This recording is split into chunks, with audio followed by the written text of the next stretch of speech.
everyone. I hope I am audible. Yes, audible. Yes, ma'am. So good evening, one and all present here. I am Dr. Swati Chauhan, Associate Professor in the Department of English, FMEH, Manav Rachna International Institute of Research and Studies.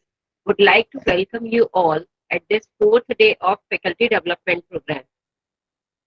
I'm really happy to announce the speaker of today, the first resource person who is with us. He is Dr. Khemraj Sharma. He is Assistant Professor in the Department of English, Central University of Himachal Pradesh. He is a man of great learning and experience. He has 14 years of teaching experience and a good research experience.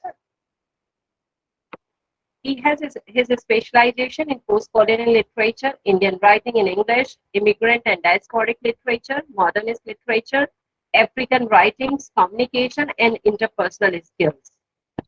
He has guided many PhD to PhD degrees are awarded under his supervision. Currently, he is guiding 4 more PhD. He has guided many MA dissertation. He is working with 2 research projects and he has guided 1 MPhil. He has published his 44 research paper in international and national journals. He has participated in many conferences, national and at international level. He has been invited as a resource person in international and national conferences and to deliver the lecture at several universities and colleges. I'm really happy and I would like to welcome Dr. Khemraj Sharma. Please, sir, take your session. Over to you. Thank you so much for coming and for taking this session. Over to you, sir.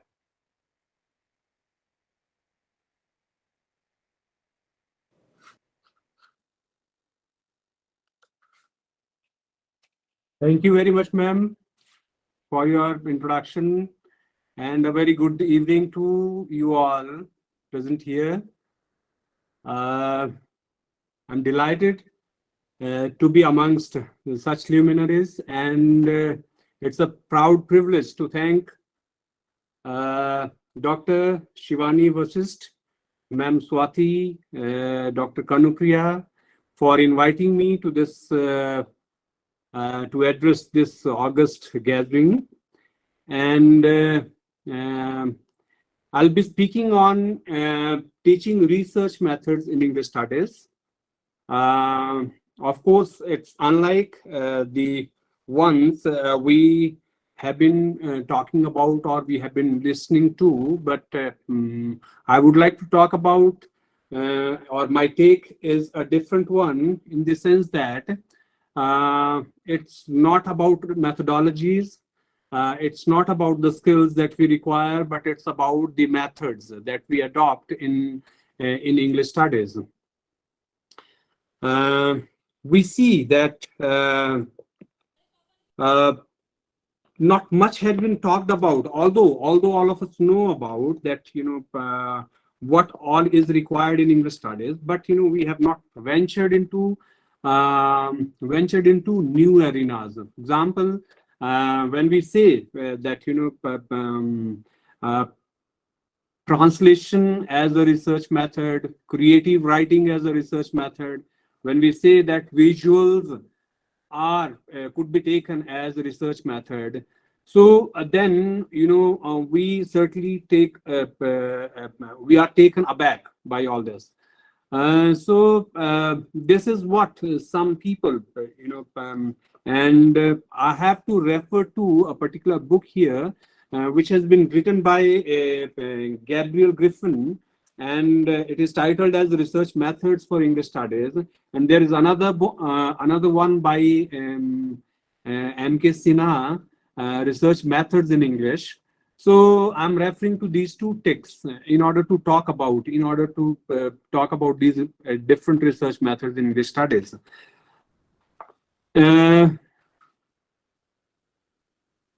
So when we talk about, say, research in English studies, we see that a lot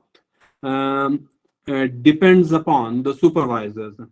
And we have seen that uh, all of us as supervisors, we have never been into, you can say, targeting something that is new.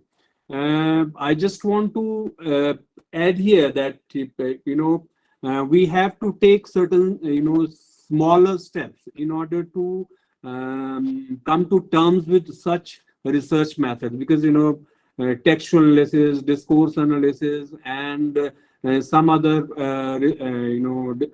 research methods we have already been talking about, and we generally see that we pick up texts and we talk about those texts, and then we are done. For example,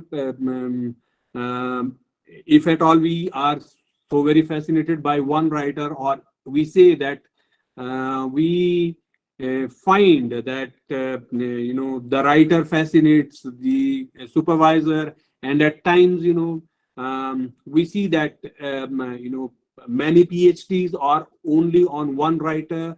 We never venture into, say, comparativity.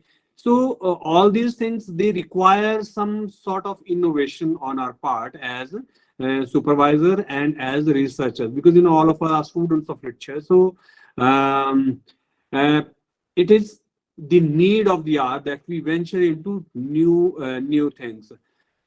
So I'm going to, in this particular talk, I'm going to talk about certain methods, which of course they stand and listed within these two books. All right, but I'm going to talk about them from there only.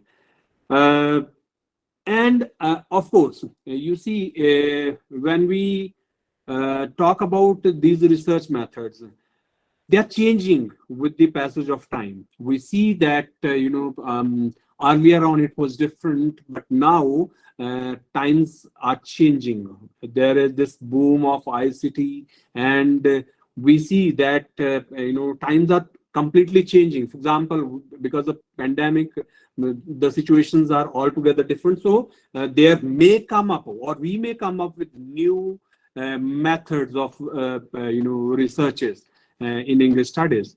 So I'll take you into first of all to the three portions wherein I'll look at the certain definitions. These are three definitions about that.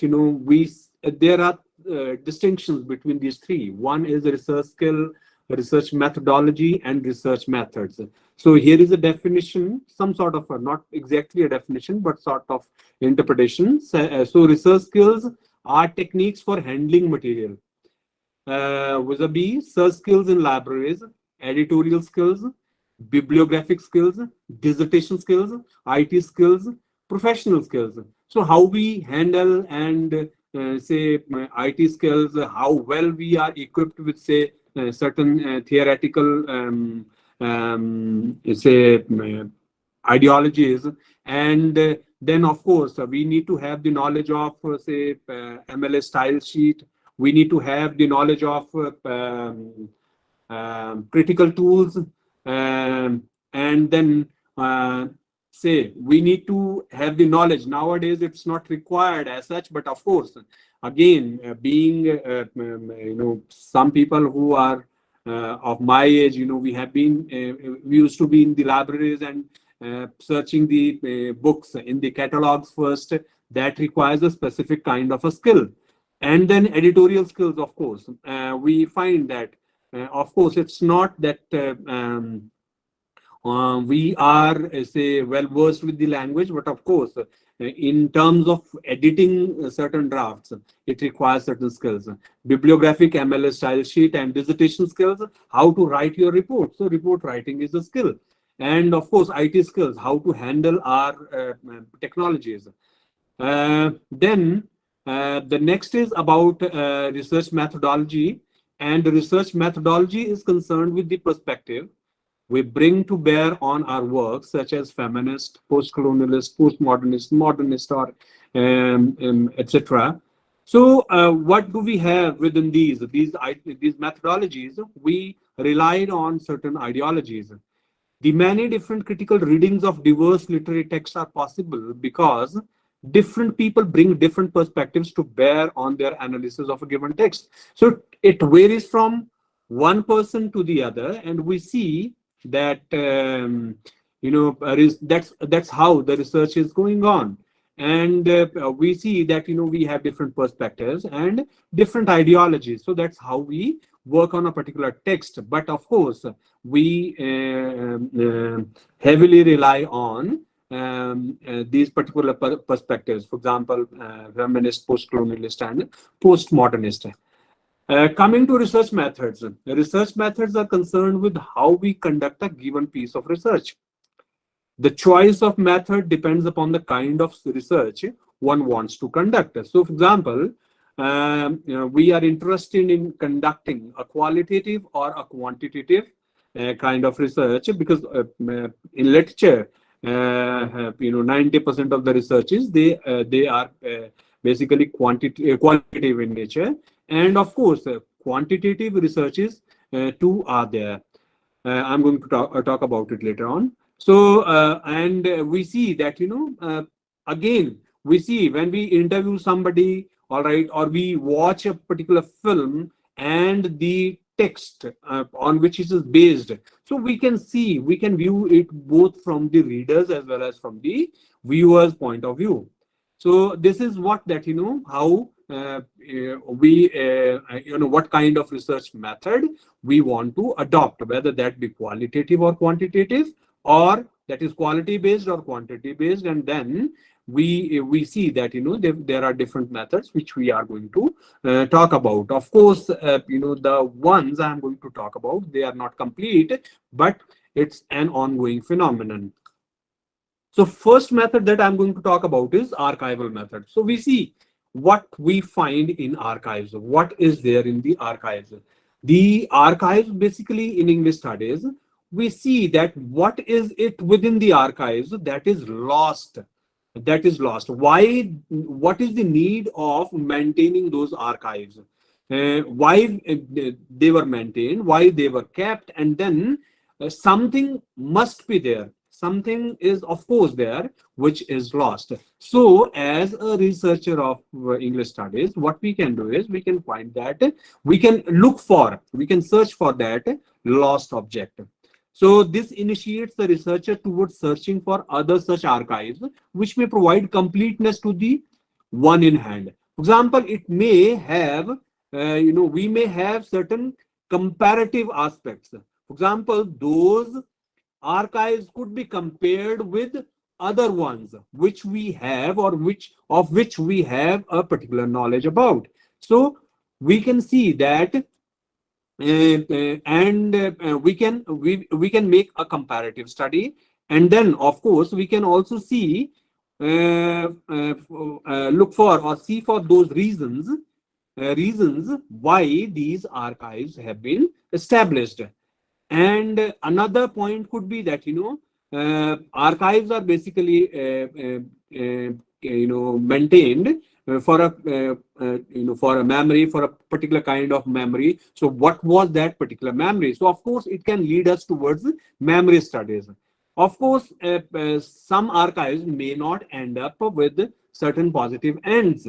They may have certain negativities as well. For example, letters, diaries, if at all they come to fore, they might bring in so many controversies. But of course, from the point of view of literary studies, we can bring them to the fore and we can start working on them. We can research on them. Next is autobiographical research methods. In autobiographies or biographies, what we see is that a person is subjected to an extent that that person becomes a part of a collective. So one person is there who stands subjected, and then he is the one who is representing that collective. He is the representative of his whole class, whole lot of people. So that is there. So one person is subjected, whether that person be subjected by the person himself or by somebody in autobiography, auto or biographical. So in that case, so we see that here the author's subject position is under ultimate scrutiny. Why I'm saying it is that we know that if we are writing a biography, then also we see that what interests us, what is it that interests us to write about somebody. And then if at all somebody is writing about himself or herself, and someone is taking that step to talk about himself or herself, so that way we see that what is it that made that person to take up that particular subject.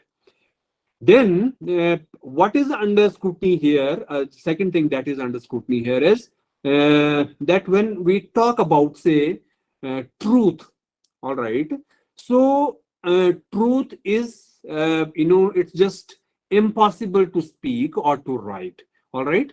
So, in autobiography also, there is a change in the notion, all right.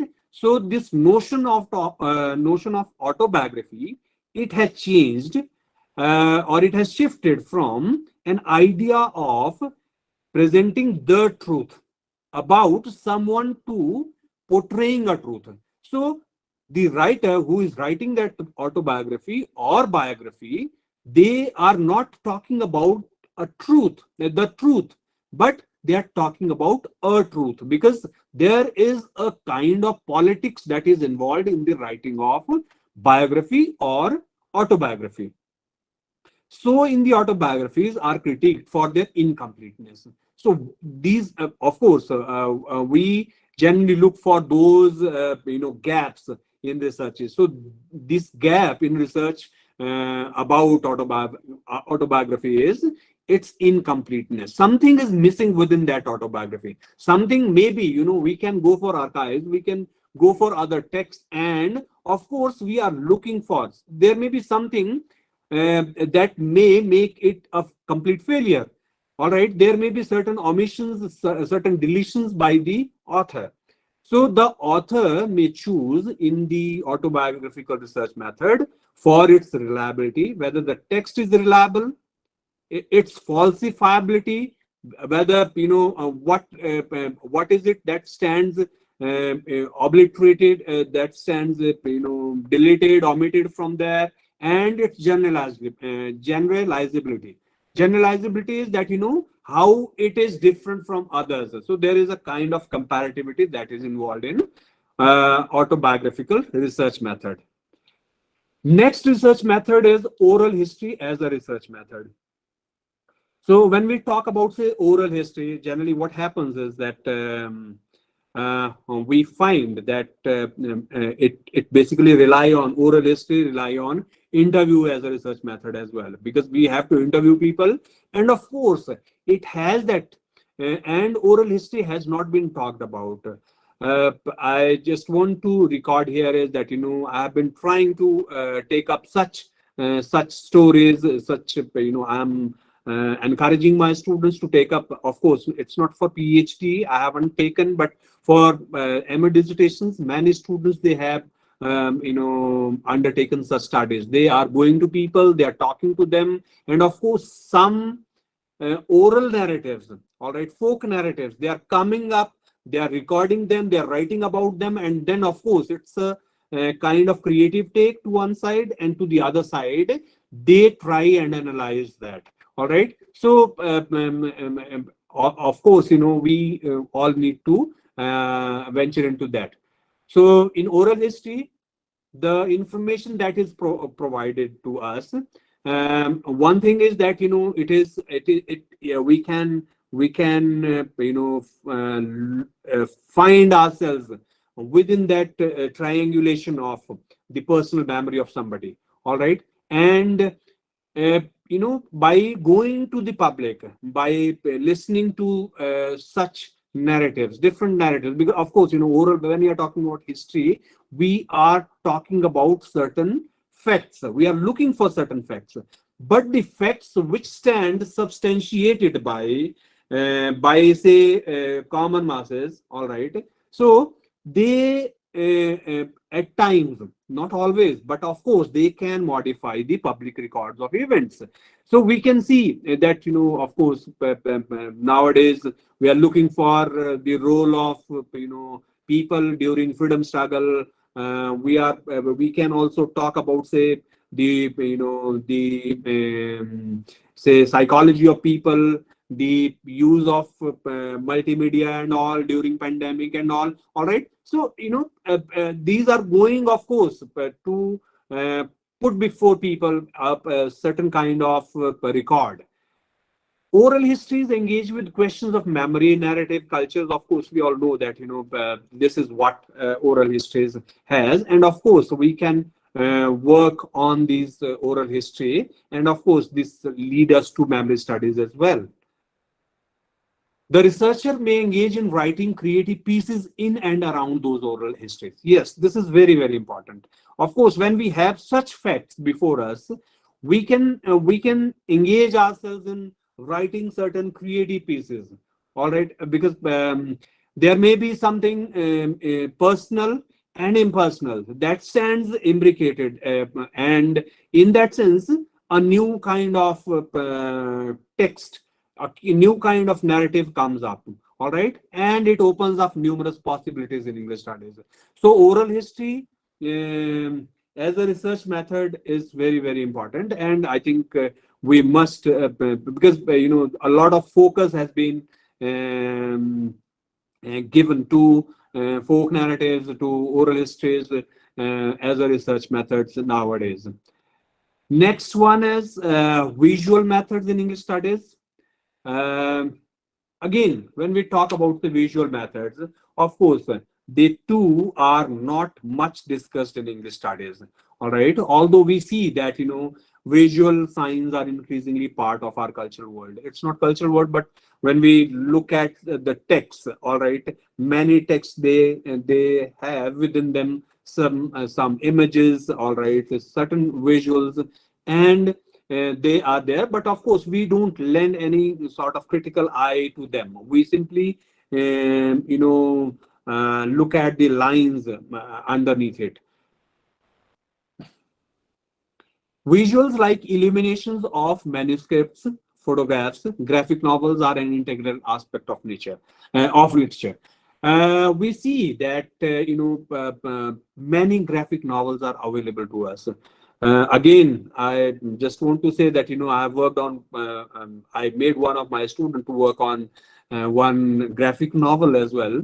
It's just that it opens up so many possibilities before us, because without a written word, if you have visuals and you are imagining those stories, it takes you to to an altogether different arena. We find that we can write a lot, we can think a lot, and we can apply our mind to different directions. So it's very important for us to to look at the photographs, sometimes in archives, or sometimes in the books, or sometimes in different books. So we can at least pick up those photographs, those images, and how they have been presented, what are different ways they stand projected, and what exactly we can we can just enter into the mind or the psyche of the writer, why and for what purpose he or she has put it in. So however, we tend to ignore them though in positivistic manner, as if their meaning are self-evident and require no specific engagement. So we see that we tend to ignore them. This is basically that happen with us. Then visual images do not only accompany text. Frequently, the reverse is also true. Namely, texts have visual images, for example, as captions to photographs, explanations for exhibits in museums and galleries, or as accompaniments to images in books. Implicit in this is frequently a hierarchization of science systems within contemporary culture, where one science system is privileged over another, although their interplay operates to question that structure. For example, textual explanations in art galleries. Many times what happens is that the visual is totally different to what stands written underneath it. So there may be they may be in contrast to each other. Such sites privilege the visual image, but viewers often bend first to read the caption, all the better to understand the image. Similarly, when looking at photograph in autobiographies, people read their captions to identify who is in the picture. So we need to uh, look at such not only because in autobiographies we simply look for those photographs who is who sort of information.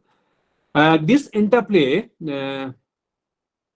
between the text and image is an area of research that deserves much attention in English studies. So we can, if at all, there is this caption as well as the photograph, or sometimes there is this mismatch between these two. So these are certain gaps of, and of course these require exhaustive studies. It's not just that we pick up one writer and then we start working on their writings only. However, that is not bad, but of course, it's an altogether different take. The details of the image itself and its context of production and or reproduction suggest new avenues for research in English studies.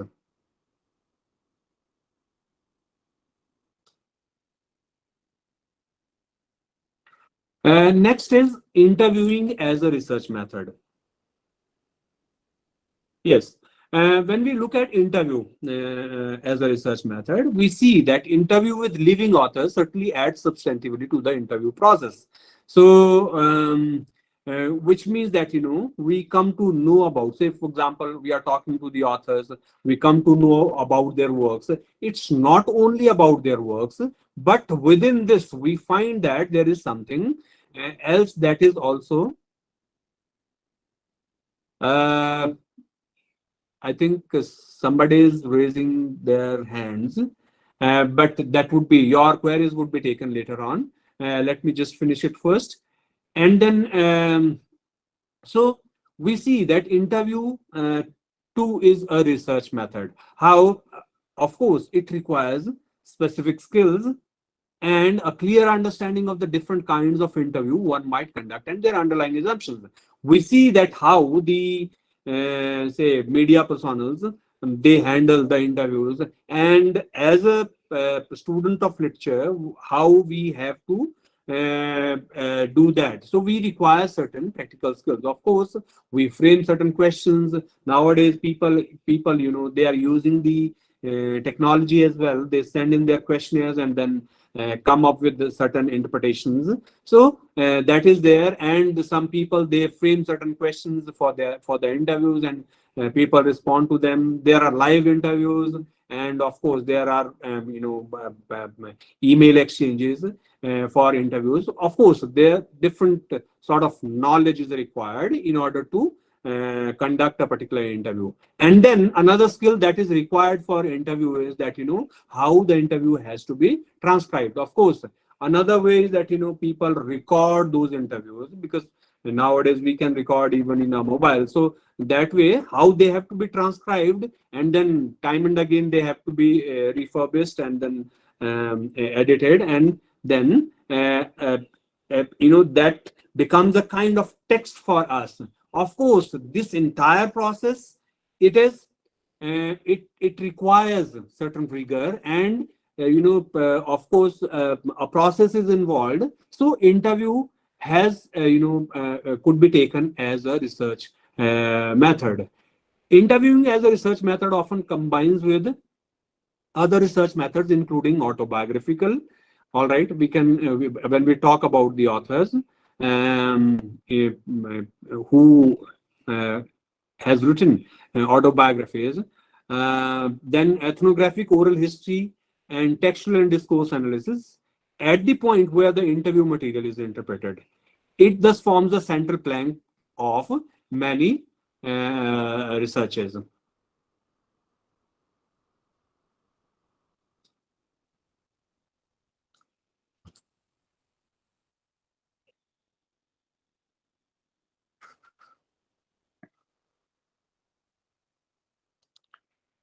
Next is creative writing as a research method. This is very, very important in the sense that earlier on nobody used to talk about it, that creative writing could be taken as a research method, but now we can take it as a research method. Across many creative arts, many people, they have been working on this, how to make up, for example, in music, performances, dance, film, video, digital work, and fine art, etc. Say people are debating and they are trying to create different ways to take it as a research method. As creative writing represents, I quote here, the invention and generation of ideas, images, performances, where these lead to new and substantially improved insights. So when we start, say, writing something, we build on something. Of course, it is just that a text is always there. We just try to create, recreate, rewrite it. So that's where, but of course, we come up with certain improved insights. So then it could be, this creative writing could be taken as a research method. To qualify as research, creative work is frequently required to be accompanied by a theoretical piece of writing, detailing the research dimension of that creative work. So what is required here is, when we start, say, start creating something, for example, if at all we have had a story by our grandmother, and then it is a kind of flash memory in our mind, and then it comes up at a certain point in time, and we feel that we can talk about it. Of course, when we start doing it, there is an altogether different kind of take. Again, I would like to add here is that the idea of self-reflexivity works here, and the writer, in that frame of mind, he takes part in that entire process, and what comes up is a new kind of say insight, creativity comes up. We see that a new kind of narrative comes up in postmodernism. As many of us know, those who have studied, that anything is possible and you can build on anything. For example, there are certain texts we can, and there are certain adaptation. It's not adaptation, they are taken as, because when the idea of, say, creative writing, not creative writing, but the idea of this copywriting and all, when it came to us, then there was certain problems that people face, that they couldn't write anything. But then now when we start putting up, even if we are building on something, new texts emerge. All right, so in creative writing, when we start doing, of course it's a complete process, and we need certain theoretical say ideologies. All right, and we can start, we can work on, we can talk about that entire process, what came to our mind, what happened and how it happened. Because I don't know if but some of you might have the idea about Heiner Muller's text Hamlet Machine. We see that how the actor on stage takes part in the entire story. He considers himself all the all the characters. He takes up the role of all the characters in the play. So this self reflexivity on the part of that actor, all right, and maybe there is the actor, of course, many times works as an alter ego of the author. So we see that that creativity works in this creative writing. And of course it's a research. We keep on adding things. We keep on, for example, what happens in that play is that the male actor takes the role of Olivia. All right, so it's just that feminism takes in, and we see it as an altogether different kind of narrative. So when we are talking about, say, creative writing as a research method, of course, creative writing is a discovery, and creative writing as a rewriting and all. All right, this has been talked about many critics. So therefore, a distinction emerges between the work of language and the work of the writer. So how that particular story narrative took shape, all right, in a different language, and what are the additions that have been made by the writers. So this entire process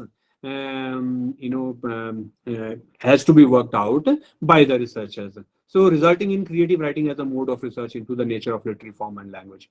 Creative writing as rewriting, rediscovery, and reproduction and rereading at every draft clearly entails the research activity. So when we, rewriting, we are rediscovering, we are reproducing, different drafts, we are editing, we are coming up with different stories, we are, sub stories, subplots, plots. All right. So that way, it's a research activity.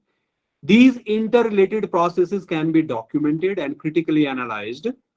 That is a meta narrative about the research process informing creative activity. So this is what happens with this creative writing. I have one MA dissertations before me, which has been done by one of my MA students, and he heard a story from his grandmother, and he has written that story. All right, a story about 12 to 13 pages, and then it was, you can say, as a as a part of self-reflexivity. All right, what all he encounters, what all he finds within that story, and because he just completed his master, so well equipped with all these theoretical tools and all. So that way he could just critique it as well. So in such a way, this critiquing becomes a research process. ICT as a research method, there is nothing much to say about it, but of course, it's a recent phenomenon, and we see that we can of course start thinking toward this side as well, because nowadays we are familiar with many people. They talk about what is available on Facebook, what is available on these different multimedias, how things stand projected, how things have been say misrepresented, fake news and all. So we are working that way as well. Many people, they are writing their researches on this, but of course this is ICTs as a research method is also very, very important, and we can also just lend it our attention. With this boom in ICT, it has greatly enhanced opportunities for researchers in literary studies to work on literary and other texts. One can research on varied relationships between digital and hard copies. For example, nowadays we are having ample books. They are available online. Of course, many people, they don't like to read it, and we see that there are Kindle edition, this edition or that edition. Different forms of editions are there, and then we can make a comparative study of various forms, genres, languages. All right, within the ambit of this ICT as a research method. Of course, the next one, when we talk about the textual analysis as a research method, what happens is that it's basically a staple for English studies. We basically tend to work on text only, and but for our textual analysis, we need a background research into the context of cultural artifact under scrutiny, the context of its production, its content, and its consumption. So we see different parameters, and we have been doing that for years now. It requires consultation of original sources rather than relying on second-hand accounts in this process. So we have original sources, the text available to us. That's why it is textual analysis. And then here the understanding, meaning making, differently understood in different historical periods by different theoreticians is key to understanding textual analysis. So we have been doing this, and